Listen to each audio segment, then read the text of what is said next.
we're going to play this game. So I think I'm just trying to keep them focused on the opportunity we have with that. And then when that's done, right, then we can celebrate, Caitlin. Easier said than done, but I think we visited about it, and just kind of kept it more matter of fact. Mostly it's just getting to the actual day and seeing if, everybody can keep staying in their lane. USC is, obviously ranked 4th in the country. You look through a lot of the stats, and I'm sure a lot of the teams that you play, there's a stat or two that you can point out and say, oh, this team's not real good at that. There's not many of those for USC. How do you go about, game planning for a team when there's not a certain stat or two that really stands out that you can kind of focus on? Yeah, it's they're just, they're really good. This whole, conference, has a lot of great teams in it, top to bottom, but UCLA and USC, what they, brought in to it this year is a whole lot of terrific stats, right? And terrific players. And not just one player, right? You think of Lauren Betts, but on UCLA, you think of Kiki on their team, you think of, Juju, right? But they have their Kiki, right? They have their Kennedy Smith. They have, Rhea Marshall. I mean, they have, Olhoffen, was tremendous at Oregon State, but she hasn't hit all the threes that she used to hit there, but she does so much for them. So you just kind of have to focus on what I want to continue improving on with us, because we got to keep progressing in the areas that I've seen growth in, or things that aren't quite as up to par. So we have our game plan that we're going to try to slow, but I think a lot of it just needs to be like, okay, they're doing a great job defensively. What are some of the areas we've come up short? What do I have to make sure we look a little better in when we're facing them? So I try not to look so much at all of their, glorious and shiny statistics, is I know, their defense. I mean, wow, look at that. 30% holding people to 2 field goals. I think 25% on 3-point shooting in the league. I mean, that's crazy good, right? So very aware of all of that, but trying to focus on, the things that we have to improve, but I also think the things that we've been doing well. And we got kind of our game plan going, with how we're going to try to counter what they can do athletically, offensively, and then offensively, what I think we're going to need to do to try to make scoring, more effective for us. Jan, I want to be careful how I phrase this. I know that, obviously you knew Caitlin was special when she was here, and the good old days are the good old days, right. But a year later, being a head coach, is there any different layer of perspective to how great that era of this team was? Yeah, I think what's interesting is Caitlin's career as a whole, but then the 2 runs, to the Dallas Final Four and then to the Cleveland Final Four. Even after the Dallas Final Four, you get back and it was really, such a blessing. And, I always talk to Gino or see him at clinics, how tired that they are, because, you get to play till the very last day, right? So then you go recruiting pretty quickly. So you don't really have a whole lot of time to unpack it, because now you're trying to capitalize on it and how can we, keep the standard. Well, then we go into the next year and it's a crazy run with all the excitement and the question, is she coming back? Is she going pro? And the scoring title, and then it just grew and grew. And so I kind of have a sense of all of that and the management. But then, we got blessed and got to another Final Four. And then, Lisa really, to my knowledge, and she's my best friend, she really didn't have an end date of retirement. But then she decided a bit later. So then when she made that decision, I actually did not unpack at all that last Cleveland run. Then it became all about, boy, look at what's ahead of us, and look at, all the new things that I now need to do, get to do, and so forth. So long-winded, I really haven't sat down and gone really reflective. And I think Lisa will tell you that's what she's enjoyed most about retirement. She's probably actually looked at those photo books that they made. I think our Daily Iowan made a really cool photo book. Des Moines Register made photos of Caitlin. I have them on my desk. I have not one time opened it.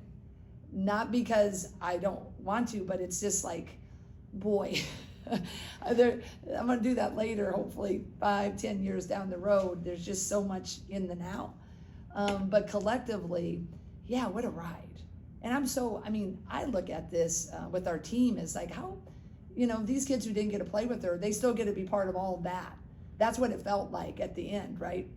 For Hannah and Sid, it was just kind of like the crowds and the attention. So really using it positively for them, and just getting to be part of another moment. So I'm just forever blessed that I got to be part of her ride, and she'll always be part of us. Just like I've said before, Michael Jordan will forever be Carolina Blue. Caitlin will forever be Hawkeye Black and Gold. Caitlin's always obviously been self-aware at what people are talking about and what, storylines that develop. Knowing that her presence was probably going to hang over this season to a certain degree, either informally or formally, what was her kind of message to particularly the players who were coming back this year to kind of say, hey, this is a chance to write your own story in a way? Yeah, I think she just, whenever she's been back for the ring ceremony or when she's, pops in, it's just like, she's always just like, just be you. You don't have to be us, right? And she was saying that when she was a player, like each year, right? When we would, after the freshman year, the sophomore year, after the Final Four year, I think she'll tell you she was unsure we could do that again in graduating Monica and McKenna, right? So that's just been her matter of fact message, Hawkeye pride, and really she tries to get him to, really kick butt and you're not measuring up to what that was. You're just trying to be, what your version of the team could be, which certainly matches my message. So she's, Caitlin, Kate, they check in with me often, all the time, and so they're definitely with us, and I think the team senses that. That's what I was going to ask you. Do you hear from her a lot? And yeah, the relationship of player coaches, when they go, they evolve into the friendship, right? That particular group, you just went through so much together. So yeah, like Caitlin will call me out of the blue, Kate, and just like any friends, when the chips are down, they're there. When everybody else, they're always there for the big ones too, but I think everybody knows, it's the people you hear from when it's raining sideways. So they'll forever be there on the court, off the court stuff. So they've been consistent with that, even I'll get little messages even in the summer. Yo, coach, how's it going? All the things. So yeah, they've been great. Sharon Goodman comes back, all of them. So we're pretty fortunate with that. But Caitlin's she's definitely been consistent. She's, running the world, right? A-lister, all that, but she's, still Caitlin, confident, yes, but always consistent and Hawkeye through and through, and really, really fun. When you see some of those things, like she's with Taylor Swift and doing this, what do you think when you said, do you get a good laugh out of it? Yeah, I just think when I think of that is, just the trajectory of the great ones, right? She's just a great one. Jordan, Kobe, the Tyrazis, right? Or whatever, Serena Williams, these treks of the greatest ever that will forever be known. And, she's just been one of us, right? So I just think of the coolness of how everything coincides.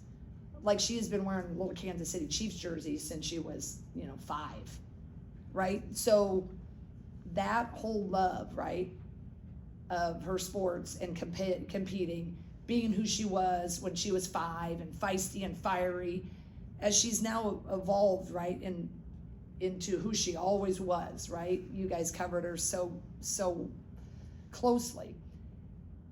She could, when she started getting interviewed by the national media, she could talk about Kelsey, she could talk about Mahomes, she could talk about tennis, she could talk about pro golf, right? And very, very,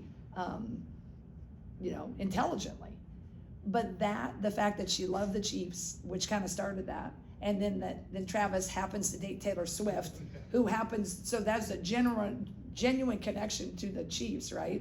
Which makes that probably introductory, meeting even, cool, even when she's beginning to be the A-lister. And then just the fact that he happens to date Taylor and then she ends up in that. It's part of that story how for Caitlin, she's just always operated in a different realm. And it just keeps going. So I think it's her normal. It always has been.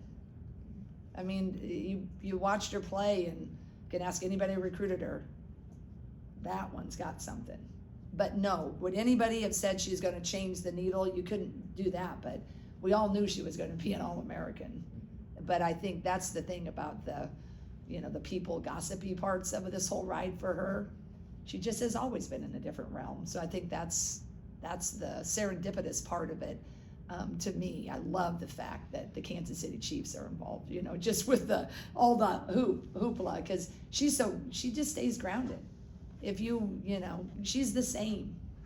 She is the same. I tell that to people, with all the things that have happened, she is that same confident personality that came in, is the same. She'll wanna win a championship for the Fever, and she'll say it in the opening press conference, and she's gonna work like crazy, and she's gonna have a lot of fun along the way. Lisa did an interview this off season, and she was talking about Caitlin was talking to her about the first time she's going to come back, and that she may try to sit on the bench. Caitlin? Caitlin.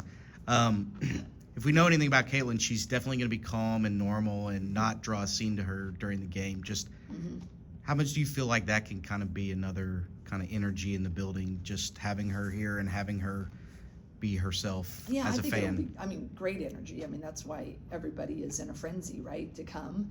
But I also think that what's cool is our fan base, they didn't know really at the very beginning when these season tickets were when they went on sale and they sold out, if it was going to be this year or when, right? That they continue to want us to succeed with us, the core, through the disappointments, the what ifs, know it's going to be a little bit of a ride. But then when they get to have arguably one of the greatest ever to get to be part of that, I think that's what's really going to be fun, is because they get that moment again with her in just a different way. So I think the energy will be really, really great, and it's deservedly so. I'm so excited to celebrate her because, she's just like every kid that dreams that's good. When they look up and she would see Megan's jersey, that's what everybody wants to shoot for when you get to a certain, echelon, which certainly she got to in that freshman year. And then it's not what she played for, but when you get your jersey retired at any level, it's the ultimate. And so I'm just so happy that I was part of it then, and I get to be part of it now. You've seen this building at its most frenzy for Caitlin, especially this last couple of years. What do you think it's going to be like in May when you have a WNBA team? Yeah, I think that'll be really, really fun.